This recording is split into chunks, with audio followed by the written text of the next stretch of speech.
आपने कभी सोचा है कि हमारे घर में कोई भी नया काम हो, चाहे नया घर लेना हो, शादी हो या कोई नया बिजनेस शुरू करना हो, हम सबसे पहले भगवान गणेश की ही पूजा क्यों करते हैं?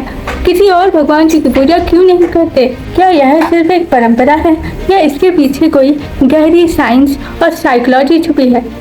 और सबसे बड़ा सवाल, जब भगवान शिव खुद शांत और परम ज्ञान के प्रतीक हैं, तो उन्हें नन्हे गणेश पर इतना गुस्सा क्यों आया कि उन्होंने उसका सिर ही काट दिया? आज के इस वीडियो में हम इस पुरानी कथा के पीछे छुपे उस कड़वे सच और सीक्रेट को जानेंगे जो आपकी जिंदगी की हर रुकावट को हमेशा के लिए खत्म कर सकता है। वीडियो को एंड तक जरूर देखना, क्योंकि आखिरी का 1 मिनट आपकी सोच बदल देगा।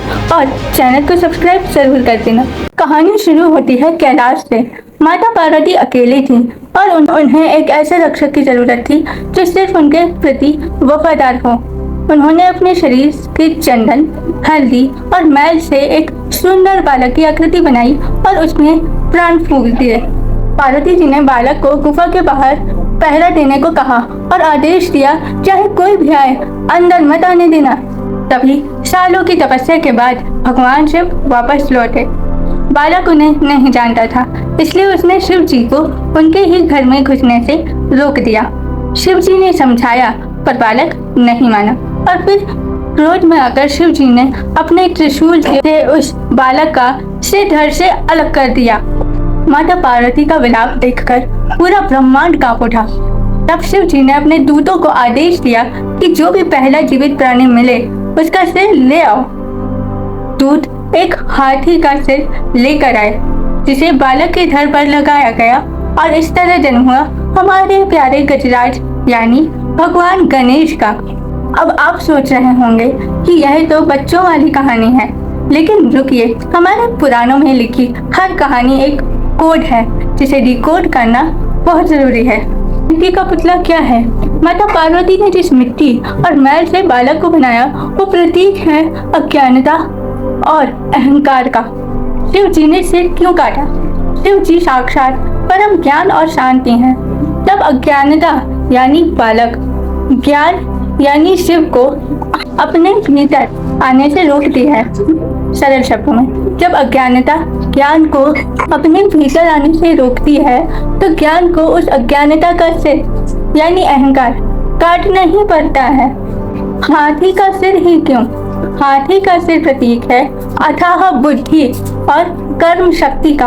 आपने देखा है ना, हाथी के सामने कितनी भी बड़ी रुकावट या जंगल की झाड़ियां आ जाएं, वो रुकता नहीं है, उन्हें कुचल कर अपना रास्ता खुद बनाता है। रिलेटेबल लाइफ लेसन आइए जानते हैं। जब हम गणेश जी की पूजा करते हैं तो हम असल में भगवान से प्रार्थना कर रहे होते हैं कि हमारे अंदर की अज्ञानता खत्म हो जाए और हमें हाथी जैसी बुद्धि और शक्ति मिले, ताकि लाइफ में आने वाली किसी भी प्रॉब्लम को हम आसानी से कुचलकर आगे बढ़ सकें। इसीलिए उन्हें विघ्नहर्ता भी कहा जाता है। लेकिन बात सिर्फ आस्था की नहीं है, इसके पीछे छुपा है एक गहरा विज्ञान।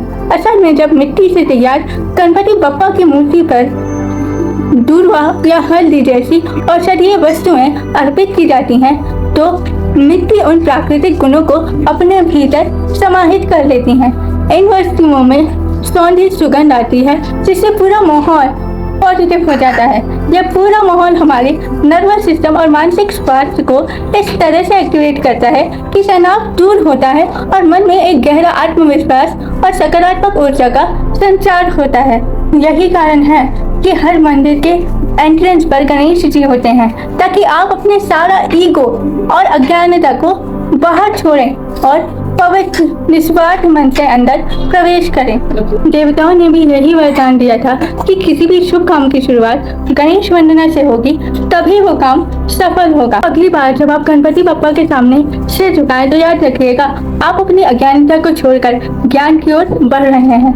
अगर आपको गणेश जी की इस कहानी के पीछे का असली लॉजिक पसंद आया हो तो कमेंट में तो गणपति बप्पा मोरया जरूर लिखें। इस वीडियो को अपने परिवार और दोस्तों के साथ शेयर करें, ताकि वे भी इस रहस्य को समझ सकें। ऐसी ही लाइफ चेंजिंग और इंस्पायरिंग वीडियोस के लिए हमारे चैनल को अभी सब्सक्राइब करें। मिलते हैं अगले वीडियो में, तब तक के लिए पॉजिटिव रहें, सीखते रहें। प्रेम से कहिए राधे राधे।